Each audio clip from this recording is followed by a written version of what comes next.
नहमदुहु व नसल्ली अला रसूलिहिल करीम अम्मा बाद अऊज़ु बिल्लाहि मिनश शैतानिर रजीम अन अबी सईदिन खुदरी रज़ियल्लाहु तआला अन्हु क़ाल क़ाल रसूलुल्लाहि सल्लल्लाहु अलैहि वसल्लम अत्ताजिरुस सदूक़ुल अमीन मअन नबिय्यीन वस्सिद्दीक़ीन वश्शुहदा औ कमा क़ाल नबी सल्लल्लाहु अलैहि वसल्लम। मेरे वाजिबुल एहतराम सुनने वालों, देखने वालों, अस्सलामु अलैकुम वरहमतुल्लाहि वबरकातुहू।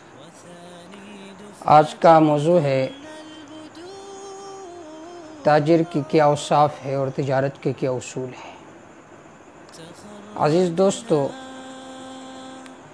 तिजारत एक ऐसा अमल है जो इंसान की ज़रूरत भी है, लेकिन ये ज़रूरत इबादत भी बन जाता है बशर्ते के उन उसूलों के मुवाफ़िक हो जो शरई उसूल है। बल्कि ये जो तिजारत है ये इतना अज़ीम इबादत बन जाता है कि जनाबी रसूलुल्लाह सल्लल्लाहु अलैहि वसल्लम ने फरमाया अत्ताजिरुस सदूक़ुल अमीन मअन नबिय्यीन वस्सिद्दीक़ीन वश्शुहदा।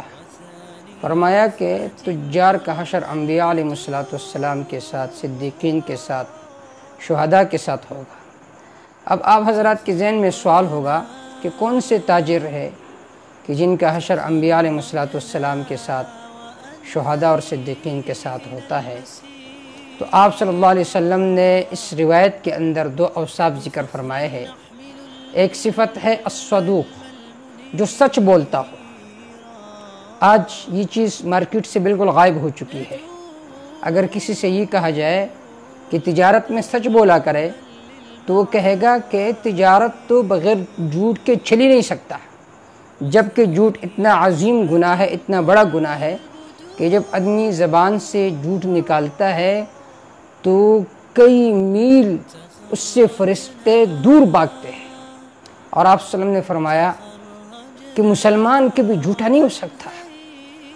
और हमारे ताजिर क्या कहते हैं कि अगर हम झूठ न बोले तो तिजारत चल ही नहीं सकता, जबकि आप सल्लल्लाहु अलैहि वसल्लम ने फरमाया कि ताजिर के औसाफ में से सबसे नमाया वसफ़ वो सिदक होना चाहिए, सच्चाई होनी चाहिए। अगर सच्चाई होगी तो ये तिजारत इबादत बन जाएगा। और दूसरी चीज़ जो आप सल्लल्लाहु अलैहि वसल्लम ने फरमाई है वो है अमीन, जिसके अंदर अमानतदार हो, जिसमें ख़यानत ना हो। ये भी ख़यानत में आता है कि आपके पास गाहक आ जाए और उससे आपसे वो कहे कि मुझे आला क्वालिटी वाली चीज़ दे, आप उसको 2 नंबर चीज़ पकड़ा दे और कहे कि ये 1 नंबर चीज़ है। तो ये अमानत में ख़यानत है। ये जो ख़यानत की वसफ़ है ये भी आजकल मार्केट में आम होती चली जा रही है। अगर उससे कहा जाए कि आप क्यों इतनी बड़ी ख़यानत करते हो, हलाल चीज़ अपने ऊपर हराम करते हो, तो वो कहता है इसके बग़ैर तो मार्केट चल ही नहीं सकती। ठीक है, नहीं चलती, लेकिन काफिर की नहीं चलती। जो मुसलमान होता है उसके सामने आखिरत होती है, उसके सामने कब्र होता है। वो ये चाहता है कि मैं दुनिया भी कमाऊँ और आखिरत भी कमाऊँ। तो ये दो औसाफ बहुत ज़्यादा लाजिमी है, एक सिदक, सच्चाई, और दूसरी चीज़ अमानत। ये तो ताजिर के औसाफ है।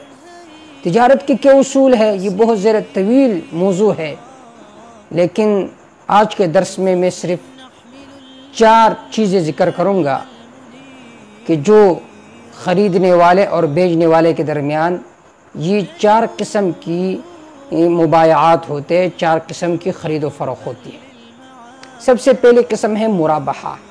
मुराबहा कहा जाता है कि एक चीज़ आपने मसलन 100 रुपये के ख़रीदी है, आप रास्ते के किराए वग़ैरह लगाकर और उस पर नफ़ा लगाकर 110 रुपये पर आप वो चीज़ बेच दें, तो ये दुरुस्त है। लेकिन शर्त यह है कि आपसे अगर गाहक पूछे कि ये चीज़ कितने की है तो आप उससे कहे कि आने जाने के किराया और उस पर नफ़ा लगाकर ये 10 रुपये का 110 रुपये का मुझे लगा है, यानी मुझे पड़ा है 110 रुपये का, तो ये हलाल होगा। दूसरी चीज़ है तौलिया।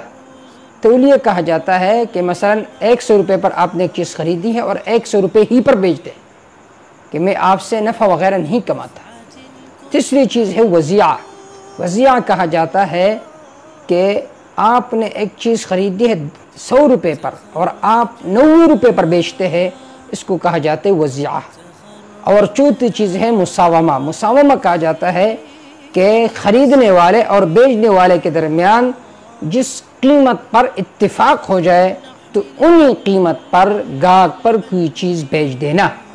آج کل مارکیٹوں میں یہی مساومہ کی صورت رائج ہے کہ گاہک آ جاتا ہے کہ یہ چیز کتنے کی ہے، وہ اسے کہتا ہے کہ بھئی یہ اتنے کی ہے۔ لیکن آج کل سب سے بڑی وبا یہ ہے کہ آپ سے وہ دکاندار قسمیں کھا کر آپ سے کہیں گے نہیں میں نے تو اس میں 10 روپے نفع کی ہے۔ حال یہ ہے کہ اگر حقیقت میں دیکھا جائے تو 10 روپے نہیں بلکہ 30-40 روپے نفع کرتا ہے ایک چیز میں۔ تو یہ جو حلال چیز ہے اس نے اپنے اوپر حرام کر دیا۔ اس طرح کیوں نہیں کہتے کہ بھائی یہ چیز میں آپ کو اتنے پر بیچتا ہوں، اگر آپ کو اس سے زیادہ سستا ملتے کسی اور جگہ وہاں پر جائیے۔ تو اس سے یہ ہوگا کہ جو حلال چیز ہے وہ حلال ہی رہے گی، لیکن ہم قسمیں کھا کر کہتے نہیں یہ تو ہم مرابحتاً بیچتے، تولیتاً بیچتے ہیں، بلکہ میں تو 10 روپے اس میں نقصان کر کے آپ پر بیچتا ہوں۔ پھر قسمیں بھی کہتے ہیں، طلاق بھی دلواتے ہیں 2 روپے نفع کے لیے۔ تو اللہ کے لیے اگر ہم یہ چاہے کہ تجارت کو عبادت بنائے، مسلمان کا مطمع نظر وہ آخرت ہونی چاہیے، عبادت ہونی چاہیے۔ اگر ہم چاہے کہ اپنی تجارت کو کسب معاش و عبادت بنائے تو شرعی اصولوں کے موافق تجارت کرنا چاہیے۔ اگر آپ کسی سے کہتے ہیں کہ بھئی میں اس چیز میں 10 روپے نفع کماتا ہوں اور حقیقت میں آپ جھوٹ بول رہے ہیں، آپ 10 روپے نفع نہیں کما رہے بلکہ اس سے زیادہ کما رہے ہیں، تو آپ نے اپنی زبان سے جو حلال چیز تھی وہ اپنے اوپر حرام کر دیا۔ تو خدا را اپنے اوپر رحم کرے اور جو تجارت کے اصول ہے اس کو جانیے، علماء سے رابطہ کیا کرے، ان کے ساتھ میل جول رکھے تاکہ وہ آپ کو آپ کا روزمرہ جو مسائل ہے وہ آپ کو بتایا کرے کہ تجارت اس طرح کرنا ہے۔